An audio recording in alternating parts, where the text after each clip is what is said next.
Right, hello. Gonna start breathing now. Hi everyone, hi. So I'm gonna talk all about keeping that mission mindset, why we're here, why you all signed up, and being self-aware. I love a good self-aware person, someone that knows their faults, their strengths, their weaknesses. And it's important to know that. So if you've never actually thought about that for yourself, I would encourage you to do that. What do I bring to the table? Who am I? You know, why me? Right, okay. First off then, mission. What does it mean? Talk amongst yourselves on your table, just a quick little confab, 30 seconds. What does the word mission mean? Right, have we got some answers? I'm going to go to this table. What does mission mean? An objective to achieve. Ooh, an objective to achieve. Very good. What about this table? What does mission mean? Going out with a purpose. Going out with a purpose. These guys, what does mission mean? Reaching out to others that we don't know about. Yes, reaching out to others. I like that. So, when in doubt, back in the day, right, if you're old enough, teachers used to say, when you used to go up to a teacher and say, "Miss, what does this mean?" They'd say, "Get out your thesaurus, get out your dictionary." Now, Google. Okay, so mission, according to Google, is an important assignment given to a person or a group of people, typically involving travel abroad. Now, maybe some of you live in England and you are traveling abroad to work at this camp, but mission, Google, also means working in your own community. You don't have to go anywhere to make a difference. And I love that Christians also get a bit of a shout out by Google.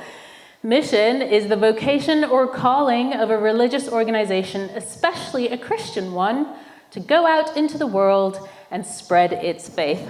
Love that. Yes, it does, Google. So our mission statement, therefore, to create life-changing moments for children who've been victims of abuse, neglect, and abandonment. That is what we're doing. When you're explaining what camp is, this can be a sentence that you use. I'm going out for a week. I'm giving up my annual leave. I'm giving up my vacation time, my money, to create a life-changing moment for the one, or in our case, the 33. Okay. Yes! In my head, it's happening. So, okay. No, it's on tape now. Can't take it back. Okay.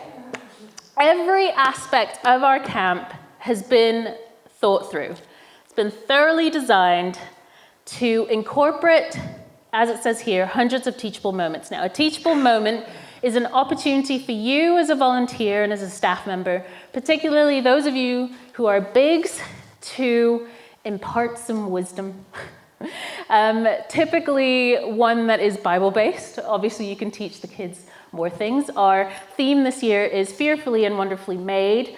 So part of that will have a travel theme and maybe even a bit of a space theme. So if you're a bit of a space nerd like myself, maybe you can impart some space wisdom. That is fine. I saw the Aurora Borealis, everyone. I'm going to put that on tape too. But more importantly, we've created moments and given you moments so that you can have a conversation with the child about God. Because at the end of the day, when they ask you why you're here, you'll say, for you, because God told me to, because God loves you and I love you too. It's that simple. And last year, we had so much fun. So last year's theme was Joseph and his coat. And the kids absolutely loved hearing that Bible story. Like, we were amazed, weren't we? Like, I had the pleasure of reading the Bible to the kids on stage, reading the kids' Bible story, and literally the last morning, the last chapter, they were rearing to go. And one little boy, looking at you, already knew he had spoilers, didn't he? He was like, I know how it ends. Can I share how it ends? That is how, enthused we can get them for the Bible and God's word, genuinely. They want to learn, they want to hear, and you are right in front of them to teach them. So obviously, do read your own Bibles as well in preparation for camp. So we also have designed camp in a way so that we can actively participate in the lives of the campers, to keep them safe, like Hannah said, to create positive connections, and to show them that adults do care, they are caring, they are loving. This is your opportunity. I know it's hard, particularly the parents in the room. You might be coming out of a stressful weekend or week with your own children, and then you got to step into it and then be an adult and a parent again for random kids. We understand that can be difficult, but trust me, that patience will come, that strength will come. We are praying that already over you, and God will use you even in your weakest sort of patience is gone, strength is gone. Maybe you even come in with a cold. God will use you, and you will be that patient, caring adult that we need you to be that week. Speaking that over you now.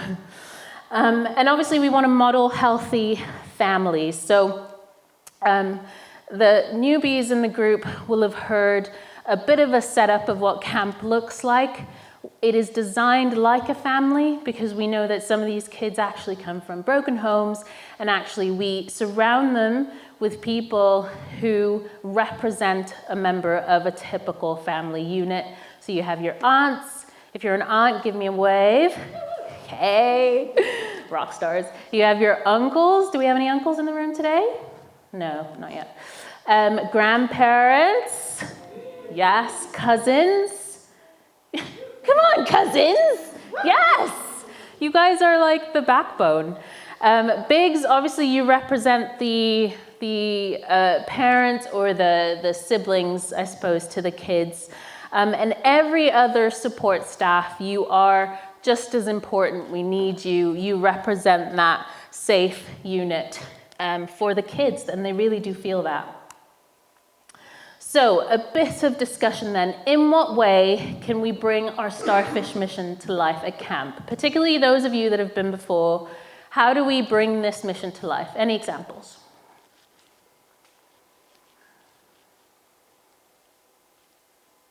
What do we do? Anyone? What do you most enjoy when you're at camp? Hit me. Getting to know the kids. How'd you get to know the kids? Play with them, listen to them, chat with them. Yeah, what opportunities for play do we give them? The park. Activity center. What else? The cabin, the grandparents' cabin, exactly. What else do we do with them in the week? Carnival. It's carnageable, yeah. What else? Swimming. Yes, some kids come and they've never swum before, you guys. And we give them an opportunity to learn how to swim in a safe environment with safe people. And they leave camp then with a new skill for life. Like, don't be... don't think this is a small thing for these kids. This is big opportunities. All right then, so as volunteers, what do? We help the children understand that God loves them and has a purpose for everyone, them included. We plant dreams for a positive future while we encourage the smallest of successes. So for those new at camp, we celebrate absolutely everything. Did you finish your food? That is worth celebrating. Did you go down the slide well? That is worth celebrating. Did you decide to actually step into the room today as opposed to hover by the door? That is worth celebrating. Literally catch every moment, whether you are big to that child or not, and celebrate them. Most importantly, rather than like the typical, oh, you're so great. Like we all have just the things that we say, you're amazing, you're fabulous. Those are nice. But when a child can attach it to something that they've done, gosh, even as people, when we can attach something great and someone sees that greatness in us, how much better do you feel about yourself? So take every opportunity to catch them doing something good and speak it out. not just to the child, but to those around the child in that moment, whether big or small, okay? Because that'll also encourage further good behavior. That's just logic, isn't it? We teach the value of good character. So again, in your encouragement, in your honoring of the child, you are teaching that. We communicate and model skills for developing good friendships. So as well as being good towards the child, we need to be good towards each other, right? So you're not going to be great towards a child and then slag someone off. I held myself there. Thank you. In the same breath, right? You're not going to be, I don't know if we've talked about this yet or if it's coming. Sarcasm isn't really something that we do at camp. Some kids just don't even understand it, right? So it'll just go well over their heads, and if it doesn't, it'll just offend them. So if that is your humor, now is the time to practice not using it with the people around you. I'm so sorry, but you're going to have to leave that one at the door. We have to model just being good to one another, and they watch everything, they see everything.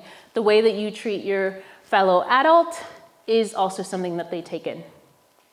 We reorientate camper thinking from being outcast to being unique and precious, and that is in absolutely everything, from the songs that we sing with them, these crazy dances that we do. Yes, it's fun, and yes, it brings an element of silliness, but there are powerful words that these kids, like, it sticks in their minds and their hearts.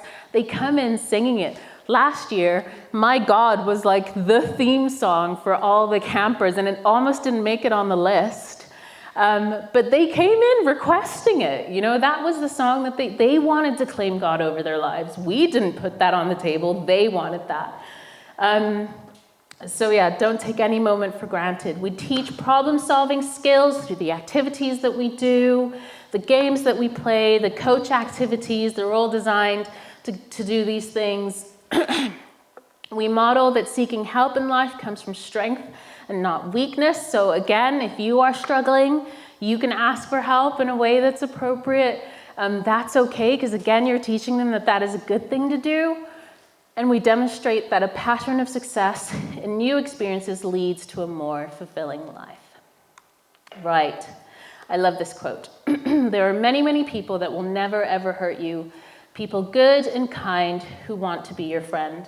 And I know it won't be easy after everything you've been through, but dear child, you can learn to trust again. And that is the hope that we are giving them, right? Like disappointment after disappointment, people leaving them time and time again, going from home to home. And for those that are returning from 6 to 12, we've been there constant every summer, bar the Rona. And even then, we tried to do something for them, you know? So we're showing these children that there is hope and there are people that care and think about them. Okie dokes. Yeah, thank you. Oh, ooh, where are you? Right.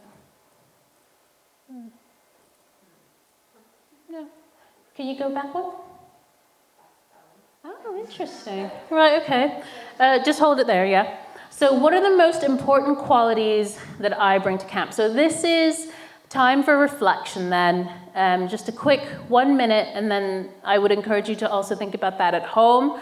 What is it that you bring to the table? What are you good at? Who are you? What qualities do you bring to the table? Have a think about that, and you can share it around the table as well, if you want. All right, let's bring those to a close. As we go into lunchtime, you can continue those conversations. And that just helps you get to know one another, you know? It's helpful to know what the person next to you is good at, because you never know at camp when you need someone to, like, sew up a piece of cloth or something. Brian. Brian, call it out. Okay, so next slide, Han. Brian's being picked on today. So what are the most important qualities you bring? So as a volunteer of Starfish Kids Camp, you bring God's unconditional love. That is a quality that you have. I believe it. You might not feel like the most loving person, but you're here because something's tugged on that love string. So you do have it. And like I've said before, it is God working through you. We are praying for you as a team, but also do pray for one another. We have a prayer coordinator and a team of prayers that don't come to camp who are backing you up spiritually. So you can do this. We can do this. We can love them even when they are testing us to the nth degree. It will happen. Okay. You also bring empathy. So empathy is trying to understand how another person is feeling, not feeling sorry for them. So it's not pity and it's not sympathy, but it's displayed through the characteristics of humility, gentleness, and respect. So you try and put yourself in someone else's shoes and just try and feel what they feel. We're not all feelers in the room. I get that. Some of us are very sort of logical, cerebral people. But as much as you can, just try and put yourself in a situation and think, well, what is it that they're going through right now that is putting them in the situation or making them act the way that they are? 3 types of empathy then. Oh, next slide, please, Hannah. So you've got cognitive empathy. I'm sorry, you can't really see that. So cognitive, all in my head. I'm going to put myself in their shoes and try and think about what it is they're going through. Emotive empathy, I'm going to try and feel that thing with you. I'm a bit of an emotive empathy person. I really do feel stuff with people. And empathy in action. So I will stand with you without fixing it. And I think that's quite an important one. We're not here to be fixers. That's not our place. We're not God. And to be honest, yes, this week does make a difference, but you're not going to try and solve years of, emotional or psychological trauma just in that moment. And again, we'll train you on different ways of handling situations when a child starts to open up to you. But really, you just need to be there. Like, the best friends are people that just sit with you whilst you're bawling your eyes out, not people that try and give you the problems to solve it. They're the ones that come alongside you and hold you and say, I can't promise what tomorrow looks like, but I'm here right now. And that's who you need to be. So 3rd important quality that you bring, you listen. You are patient, you are loving, and you are invested in the campers. It is not about you, it is about the child. And again, gosh, if you have the privilege of a child even sharing a bit of themselves with you, don't go off talking about yourself. Listen. Gosh, who knows? When's the last time they decided to take that leap and trust someone? For those of us in the room that know what it's like to be burned by people, it takes a lot to trust again. And these kids are experiencing that at a very young age. So please do listen to them. Take it in. Look at them, get down to their level, sit next to them. Don't look up or at other people, get distracted by those around you, but undivided attention to these children is needed for this week. So, how does one's experience of abuse or neglect, how does that affect us? This stat came from Alliance, so I don't know if it's still true, I'm going to believe it. But 30% of camp volunteers have experienced abuse or neglect themselves. So if that statistic is correct, some of us in this room know what it is, to some degree, these kids have been through. That can be, as the kids say nowadays, triggering. That can be tough. Then when you're putting yourself in a situation to be around kids that are experiencing that in their day-to-day, that might pull something out of you. And even if you haven't been through abuse, you can still feel something for these kids by way of empathy, like we've talked about. And this can present itself in many different ways, particularly if you're someone that has been through abuse. You guys, please do talk to someone, and it doesn't have to be someone in this room. Obviously, the leaders are here for you, and we want to be safe people for you. But I wholeheartedly believe in seeking professional help. Counselors are also God's gift, and I'm going to affirm it even if you don't, but you might not believe in it as a thing. But genuinely talking to someone about what you've been through is healing, whether that's a professional or a friend that you trust or a family member that you trust. So make sure you do the work before you come to camp to some degree, where you know you can step into that situation enough to be there for that child. Obviously, we can't predict when we're going to be triggered. Like Hannah said, smells can do it, sounds can do it, sights can do it. And if that happens at camp, know who your safe people are, whether that's the safeguarding lead or friends that you have around you, so that you can talk to them in appropriate moments. You can literally say to someone of the team, listen, I just need 2 minutes. Struggling a bit right now. Can we find a cousin or a family member or a member of staff just to take my place for these 2 minutes so I can gather myself? You are better off taking those 2 minutes than struggling through it and not giving the child your best. Okay, so know your limits and ask for help when you need it. Focusing on your emotions may draw you away from the campers, but that doesn't mean that we don't want you to focus on your emotions. You just need to find the right moment to do that. And focusing on your own experiences may keep you from focusing on the campers as well, which is why we ask you to do some level of work that you need before you come to camp. Does that make sense? Not offended anyone? Okay, good. Right, so all this to say, after camp, you might find it difficult to put your experience into words. Like Rach said earlier, it's so helpful to find someone who has also been to camp. It's really odd having been and then coming back and people ask you, well, how'd it go? And finding the words is the most difficult. Like people they just cannot understand what we put ourselves through. You'll see. If you've never been before, you'll see exactly what we all mean.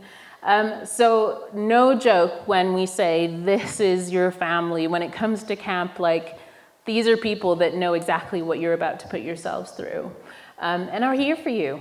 CryFest 2024, bring it on. These feelings are common and represent the impact of the Holy Spirit. Yes, God is still involved.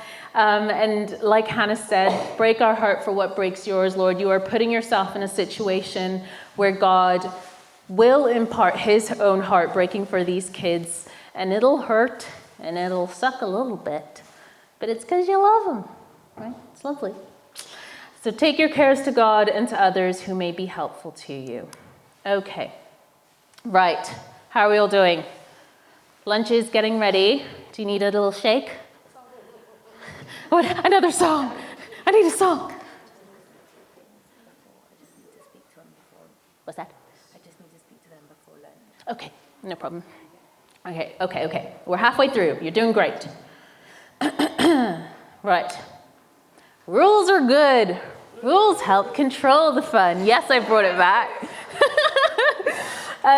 We need the rules. You learned the rules. Someone shout out one of the rules that you learned from earlier this morning. Too deep. Another one? Don't sit on their beds. Another one? Side hugs, yes. And I'm a hugger, so it's hard, but side hugs. Okay. When in doubt, uphold the rules.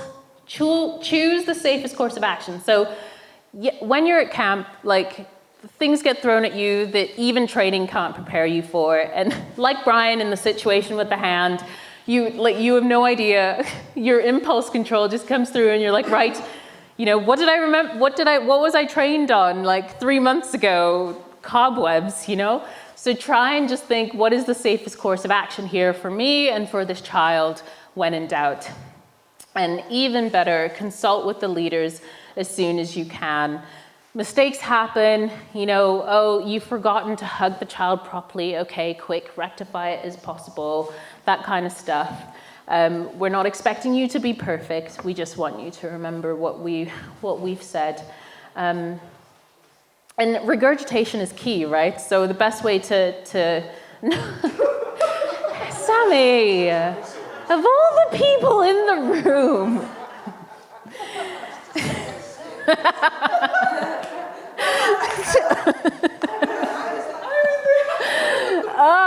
Focus, guys. What I mean is teaching one another, repetition is key, right? Goodness me. Right, this quote comes back time and time again. Blessed are the flexible. We don't actually say the "for they won't be bent out of shape" bit, but I quite like it. Yeah. Blessed are the flexible, for they will not allow themselves to become bent out of shape. So this blessed are the flexible is one of the things that we say at camp time and time again, because we need flexible, not necessarily physically, but within character, willingly flexible people.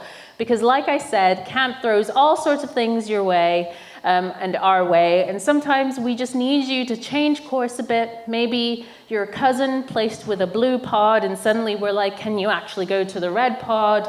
We just need you to say yes, basically. As long as we're not asking you to put yourself in any harm, the answer should always be yes, right? Yeah, cool. So, potential responsibilities that could come your way. So you have a specific role at camp, you know what that role is, but sometimes we might ask you to do things that are a little extra to your role. And even in that, we need you to be flexible. And actually, even better, we would love you to take initiative. If you walk into the staff room and you see that it is an absolute pigsty, what we don't want you to do is go, gosh, because that's not great. Even better, if you think even a little bit that you contributed to said mess, just clean it up before you go to bed. That's nice, isn't it? That's considerate. That's modeling healthy relationships. Even if the kids aren't looking, you still need to model that. So please do treat each other royally, treat us as a group, as a family, as a team royally, and just think a little more than yourself, right? So a staff room is a great situation.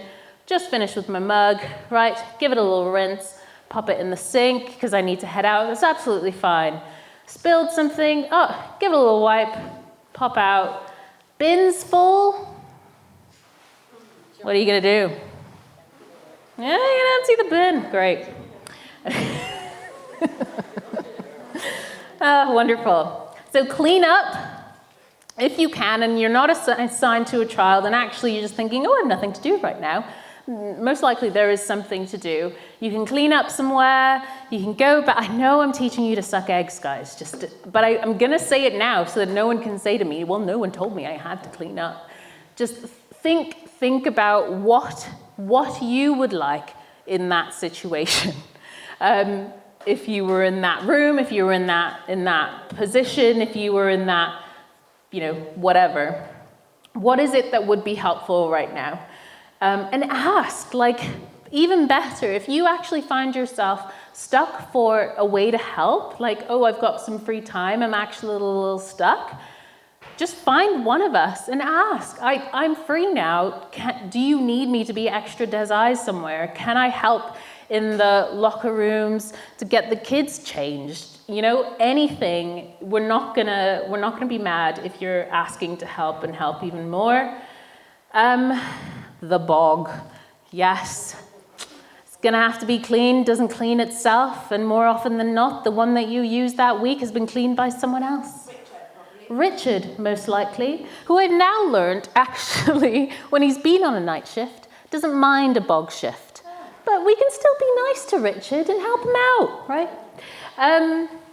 So yes, sometimes we'll ask you to clean the toilets, but even then, wouldn't it be great if you used the loo and just thought, have I left this the way that I found it? Or in a better state? Nobody wants to talk about the loos on camera, but I'm doing it. All right. Great. Okay. Boundaries. So we've all got some boundaries in our lives, some of us less so than others. I've got boundaries, especially in the morning. Don't come in my personal space. And you've got some boundaries, and these kids have some boundaries too. Consent is huge. If you don't think this child wants a hug, don't enforce a hug on them. You know, it's okay to ask that. Can I give you a hug? Can I get a high five? If they say no, that is fine. Yes, it'll hurt your ego, but get over it. Right?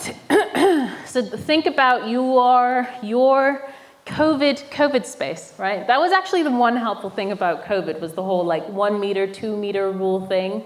I felt so free. It was just so nice. Just think about how close you are to people, you know? Am I a little too close? Is this an okay distance? Just think about it. Think about touching appropriately. Yes, that's all I need to say about that. Intensely personal questions. That's a good one, actually. Because sometimes we think we're just making conversation, but actually you're just stepping over the line. This is where, again, personal awareness, emotional intelligence is key. You need to sense the way, if you're having a conversation with someone, they're avoiding eye contact with you, and you can tell they're just feeling a bit awkward. Maybe you've overstepped a boundary. So just to try and be aware of how you're talking and interacting with the kids and with one another. Walks in on us in the toilet or bedroom. How did this one get on there? That will not happen. Why won't that happen? What rule do we know? Yes, announce yourself, knock at the door. Hello, is anyone in there? And it's also in your staff room, right? Like it's common sense anyway. But we don't put boys and girls together anyway, males and females. But even then, you know? Okay. Right. In families where abuse is present, there is often a challenge to identify and implement healthy boundaries. Healthy families have boundaries that define rules and relationships within their family, and I suppose that's true sometimes, but we all have that one member of the family that still has no boundaries. We know. But at Starfish Kids Camp, we have even more boundaries for the protection of you, for the protection of the child, for the protection of the organization, really, because no one wants to be known as the charity that's meant for looked after children, where the children get inappropriately touched. Wouldn't that be terrible PR, Brian? News article, right. That'd be so bad. Right, so in the Starfish context, we've got national office boundaries, the legal rules that we abide by. We've got the staff and big boundaries, the boundaries that we're teaching and training you on. We've got the big and camper boundaries, like the bed, like the loos, all of that. You can sometimes overstep your boundaries as a staff member by ignoring these policies and procedures. For example, your camper is upset and wants to talk. You head to a quiet spot on the campground where you can sit privately and talk. Red flag, red flag. What rule's been ignored there? Too deep. You're the coach. You plan a game that is highly competitive because it will be great fun. Who are the competitive people in the room? Anyone? Yeah, I'm competitive. Yeah, I'm really good. That's why there are no competitive games. You ignore the policy of cooperative games that build trust and esteem. What other examples of inappropriate boundaries might there be at camp? I had one last year where We had one last year before. It was one of the evening events, and there was a child getting changed in the toilet, and they were having an issue with their outfit. So they walked out in a semi-state of undress. And it's that moment where I'm at the door, there's somebody else there. You kind of thinking, well, I can't help the child, but also the other kids are now seeing them fairly exposed. So it was just a very quick switch of the person in the corridor came to the door. I got the child back in the cubicle, but still outside the cubicle, trying to help the child put an outfit on. It's one of those you have to go in your feet because you can't go in the cubicle. You don't want the child out of the cubicle, but they need help and they're wandering around. Totally beautifully, what's the word, innocently undressed. Yeah. Yeah, it's a great example of having to think on your feet there. And like natural, so if it were like your friends' kids, for instance, that did that, or your cousins or nieces and nephews, your impulse would actually literally be to help her get dressed. We recognize that. We know that is like a natural human response, but we just need you to think, actually, is this the best and safest course of action right now for this child? No, it is not. So well done. That's a good example. Right, almost there, guys. Penultimate slide. What do we need from everyone? We need a servant heart. We need a positive mental attitude. Grandpa, grandma, PRA. Positive mental attitude. We need dependability. We want to be able to know that each and every one of you, this is such a military term, I suppose, maybe a bit military, but if we say jump, you say how high. I know that sounds very like militaristic, but you know the sentiment that we mean. We're never going to try and abuse you in these situations. We just need to know that we can depend on you. Enthusiasm. Love it if you come in with a bit of enthusiasm. I know it's going to be hard for some of us in the morning. Luke. Singling me out. Because we're the same. And if you know that you struggle in the morning, figure out what you need to do to get yourself to that enthusiastic space. If that means tea or coffee or just 5 minutes where you're praying to the Holy Spirit, do it before you step out into the campgrounds. Flexibility, adherence to the rules, fun, come with your fun hat on, come with your inhibitions just left behind, because yes, you will look silly. Yes, you'll have to dance, and that might be outside of your comfort zone. Yes, these kids might want to put stuff on your face and in your hair and whatever. And on a normal day, you might say, no. But at camp, the answer is yes, because we want these kids to remember what it's like to have fun.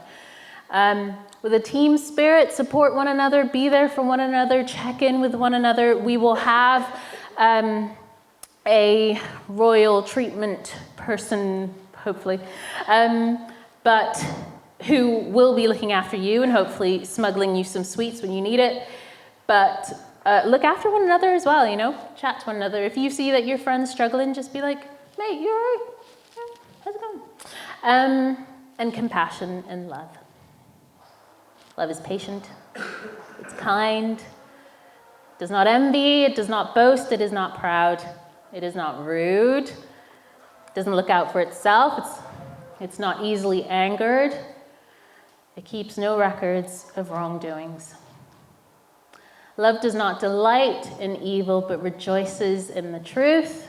It protects, it trusts, it hopes, and it perseveres. Never fails. Right. So it's not about you, it's about the kids. Give me 3 things, 3 takeaways that have nothing to do with food.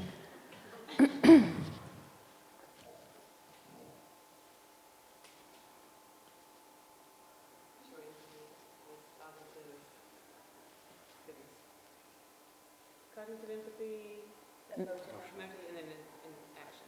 Yes. Cognitive, emotion, and active-led empathy. I mean, those are 3 things, but that'll count as one, Anita. I know you want lunch, but no. Some other things? There's a time and a place for looking after your own emotions, but not using it at the same time as you're trying to look after the kids. Yes, there's a time and place to look after your own emotions, but not at a time when you are looking after the children. One last one then. Undivided attention. Very good. Thank you, everyone. You've done it.